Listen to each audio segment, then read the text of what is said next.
What's up, guys? Chef from Off the Dome back in for another video. Here to make a quick one about NBA Youngboy and Dababy's underwhelming first week sales, 29K for their recent mixtape project. Um, it could be three things. The first one, probably indictment of Dababy's last year in music and pretty much how he's been going through the motions, how there's been a lot of controversy, how there's been a lot of publicity. He has fans that's people that were former fans is now against him, people that overall tired of hearing about Dababy. We know 2020 was pretty much one of his biggest years. 2019 he blew up. He blew up pretty big. Suge was a huge hit on the radio, top 40 year in single. I believe it's 4 or 5 times platinum now. That Baby on Baby album went on to be platinum. Kirk, he dropped that late 2019 to follow up the success of Baby on Baby. Kirk had hits like Bop Vibes and Intro. It's a tribute song about his dad passing. Vibes and Bop, both from multi-platinum. Bop, about 5, 6 times platinum. One of the most played songs on the radio. Had all the press. And that did a strong, I believe, 140, 150K. Then we had Blame It On Baby, Pandemic album. Released that about late March, April 2020. Rockstar, huge hit. Rockstar, huge hit. Of course, he had the song Jump with NBA Youngboy and had another joint with Megan on there. But Rockstar, 5th best-selling song of the year, I believe. #1 in pretty much every nation across the world. And, of course, the end 2020 Dua Lipa Levitating remix. Of course, got himself taken off eventually. And it went down from there after the HIV comments. From there, he cheated on Daniel Lee, got in the brawl with Daniel Lee's cousin, somebody, and he's been in the news lately for all that good stuff. So, the #1 reason why this album probably didn't perform well is because Dababy's fan base may be waning instead of growing or maintaining. Now, also, this is a mixtape and not a collab album. #2 is because I think this should be #1, so I might just have to go and switch them. But #2 is because the styles don't match. Dababy and NBA Youngboy is interesting to see for a single or two, and they have decent songs they released together the last couple months. But really, after listening to some of the album, I didn't listen to the whole thing, but just after listening to some of it, I can say that these guys' style don't match. NBA Youngboy is more of a southern type rapper. Louisiana has the trap keyboard beats, the rod wave, soulful type sound. NBA Youngboy kind of brought it to the mainstream. He was doing the trap, soulful type beats that T.I. would get back in the day, and sometimes even Lil Wayne would do. That's NBA Youngboy's style. He'll have a nice smooth beat with the trap keys in it, and he'll either croon over it, rap tough and aggressive, or do a mixture of both. Dababy is more bombastic, always happy, taking your girl type beats. He's always in the club popping bottles. He's always taking your girl. He's always flexing. He's always threatening to kill a nigga.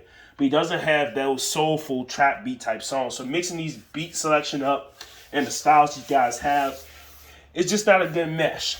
NBA Youngboy and Rod Wave, if they would have made a mixtape, boy, that thing would have probably did a good 80K.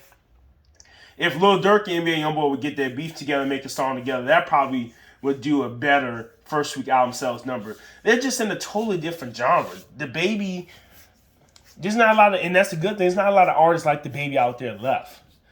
Lil Baby is somewhat like Dababy, but Lil Baby is also grown and went to a whole nother lane. Dababy and Gunna might even worked a little better. But no, it's like if 21 Savage and Dababy made a collaboration album, and that's not a good idea. Featuring Dababy, not a good idea. There's a lot of things that's not a good idea. NBA Youngboy and Dababy, I like both artists, but when I saw them together, I was like, is this going to work? And after listening to a couple songs, I realized it doesn't work. #3, and probably I don't think this is a real reason, it's oversaturation. Dababy's been dropping singles nonstop all 2021, little promotional singles back to back to back. All of them have been charting pretty well. I believe 1 or 2 of them went gold or diamond. Red Light, Green Light went gold, I believe. And it's another joint. He had a joint with Tory Lanez. Oversaturation of Dababy. NBA Youngboy fans, which I am one, oversaturation of NBA Youngboy could be a thing for me. About his hardcore fans, nah. Colors did. Remember, Colors did pretty much 70K. He released that a month ago. He released his debut, not his debut album, sorry, his third studio album, Cecilia Cantrell, back in, I believe, November. And that did a great number. I think it did 130K. Top did about 130, 40K. So, studio album-wise, no one's tired of NBA Youngboy dropping music. His hardcore fan base will stream it. They will even buy it because I think even Sincerely Control did about 18,000 pure sales. So his fan base will buy something. They will stream it. However, Dababy and the amount of oversaturation he's been in, maybe he needs a cool down period. He needs not to drop anything. Maybe he needs to just go away for about a couple months. Let people still talk about him and what he does. He says a lot to talk about. He still talk about how he was canceled last year. They can still gossip about him and Daniel Lee. They still do the case with her brother. He's still being in the news, but maybe no more new music until next year. So those are the top 3 reasons why I think the album did poor numbers, mixtape-wise. Number 1, I'm switching them up. Number 1, styles not meshing. Number 2, Dababy waning fan base, possibly. And number 3 is just oversaturation of Dababy, more or less more Dababy, less Youngboy. So those are the 3 reasons why this album was pretty much a commercial failure for these 2 big names to be on it. Let me know if you think it's a failure or success. Just to give you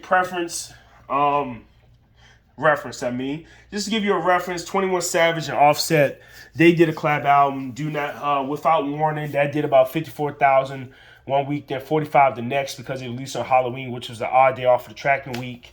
Remember at that point, 2017, 21 Savage was still getting on. He released his debut album, did decent numbers. The Offset was part of Migos. He didn't release a solo album yet, so technically he wasn't a strong factor in the solo sales department. They did a good number, and they continued to be on the charts and eventually went big.